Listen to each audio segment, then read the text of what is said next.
Coming up on today's edition of Vikings Now, we have a loaded show for you guys. Josh Metellus, number 44, he got that bag today, so I'm going to be diving into the contract details and just talking about his overall impact on this Vikings defense heading into next season. Then also Justin Jefferson. There's a report out there from Diana Russini that he has a contract offer already on the table. So we'll be diving into Jettas a little bit, talking about 18, just overall talking about his impact. And then finally, the Vikings had the first injury report yesterday, and it's a little funny in a positive way. Not many two people are on there. But, guys, before we dive into all that, if you want to beat the Tampa Bay Buccaneers, I need you guys to like today's video. Don't jinx us. It is backed by science. If you go down there and just like today's video, I guarantee you Baker Mayfield will be taking that L on Sunday. Don't jinx us. You don't want to be sitting there Sunday, and if the Vikings, somehow end up losing that game, and you're like, damn, I should have liked that kid's YouTube video, go down there, show some love, and like today's show.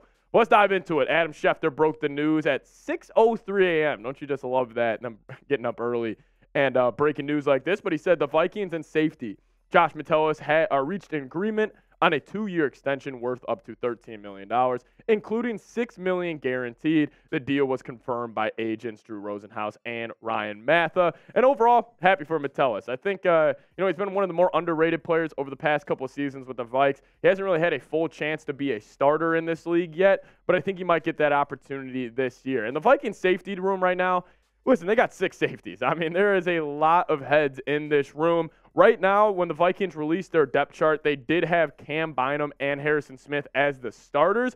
But honestly, Harrison Smith will be on the field majority of the reps.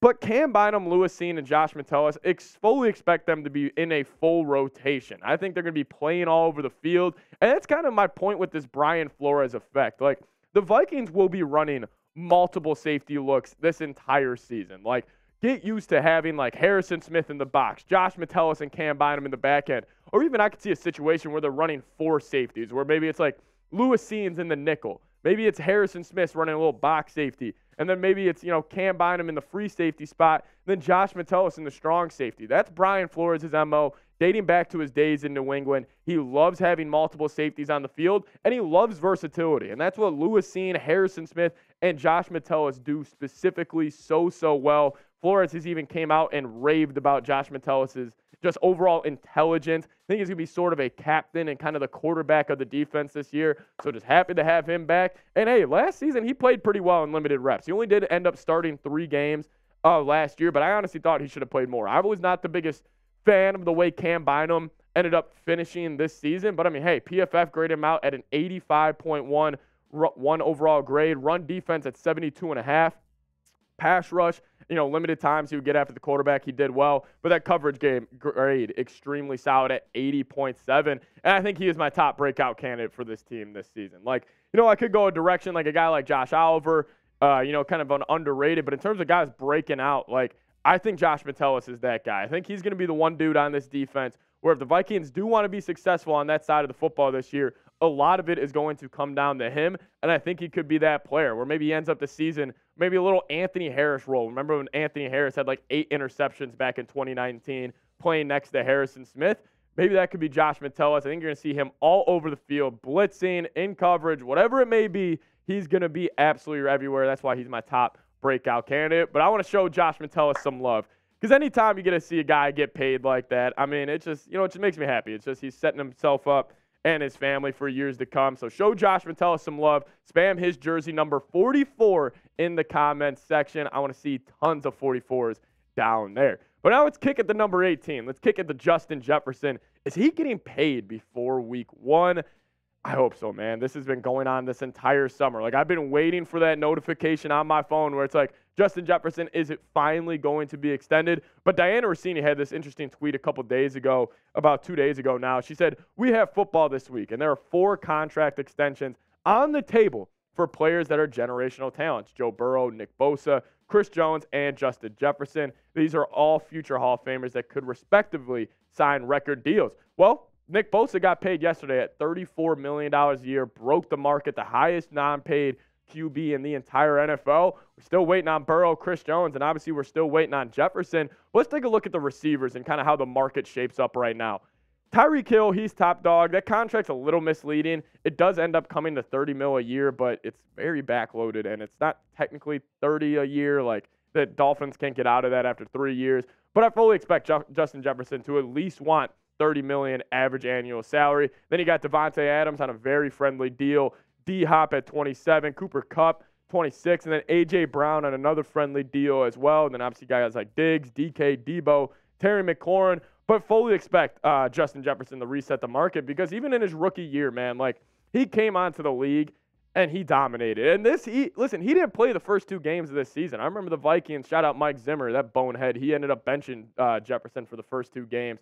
So we didn't even see him fully play all 17 in 2020. But then even in 2021, like this season, I swear Cooper Kupp, he kind of took all the spotlight away from Jefferson this year. I mean, he still went over 1,600 yards, was really the catalyst of that Vikings offense, and especially last season. This was one of the more impressive receiving seasons we have ever seen in the NFL, going over 1,800 yards.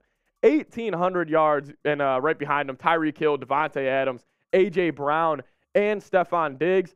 Jefferson, I mean, you can't really undervalue his value with this team. Like, he was the catalyst last year. Like, the Vikings had the 26th rushing attack, one of the worst defenses in the league. You know, shaky interior offensive line play. The reason the Vikings won 13 games last year was because of the connection Kirk Cousins had with Justin Jefferson. The amount of times in the fourth quarter where he would just kind of close his eyes and throw it up to him. I mean, the perfect example is that Buffalo Bills game on 4th and 18. You know, that game's on the line. You don't pick that up. You end up losing that ball game. And he just goes all the way back, one-hands it, and makes a play. And maybe this is a little wishful thinking for me, but I really do believe a deal is going to get done by Sunday. Listen, I don't necessarily – I think it would be bad mojo heading into the game week 1. Like, if you don't have your best player paid, because I think it sends another message to everybody else in the locker room where it's kind of like, oh, Jefferson went out and did this in his first 3 seasons. Why are you guys not paying him? Why would you even risk him getting injured? Because, hey, knock on wood, I mean, I don't think it would affect Jefferson's contract. Let's just say, you know, he has a serious knee injury. I'm not going to say it, but let's just say, you know, he tears something in his knee and he's out the rest of the year. Like, get this done. He deserves the money. And the way he's handled this by showing up to training camp, showing up to every practice, doesn't even talk about it during his media sessions. He doesn't care. He's there to win football games. That's why I respect it so much. And this is the contract extension that I want to give him. Yeah, you may be saying you want to give a receiver $200 million. Yes, I do. I want to give that receiver $200 million.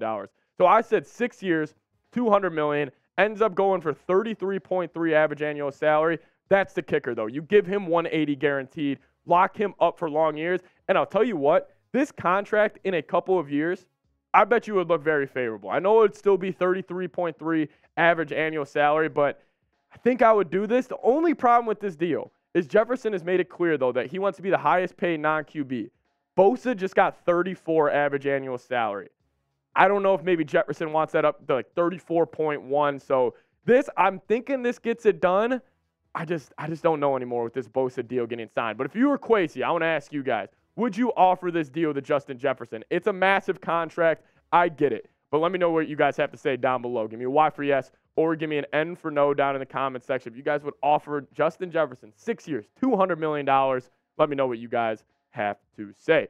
Now let's talk about a Vikings injury report. The first injury report of the entire season came out yesterday on Wednesday ahead of the game versus the Tampa Bay Buccaneers. And guys, it's not looking good. There's a ton of players injured on this Vikings team. No, I'm absolutely kidding. There's one name on here, and that's Troy Dye with his elbow injury, and he was a full participant. So the whole drama of T.J. Hawkinson and that whole garbage that we were going through this offseason with his ear infection, lower back problems, TJ, that was complete BS. So whatever, he got paid, so I'm happy for him as well. But even Brian O'Neill, he'll be full to go coming off his torn Achilles last season. So that's a good sign. Overall, Vikings are the healthiest they're going to be this entire season right now. There is no excuse for them to lose to the Tampa Bay Buccaneers week 1. And they're even wearing their sweet throwbacks, which I completely forgot about. But guys, programming alert here. We are going to be live for the game. Watch parties are back, ladies and gentlemen. If you guys don't remember last season, if you guys hung out with us, these get out of control. We have a ton of fun. We obviously know the Vikings love playing close games. It always comes down to the wire with them. And I'm thinking the Buccaneers are going to hang around longer than people think. So make sure you guys subscribe, turn on your notifications. We're going to be live 30 minutes before kickoff. be there. Can't wait to hang out with you guys. Hopefully the Vikings get it done this Sunday. And as always, Skol Vikes.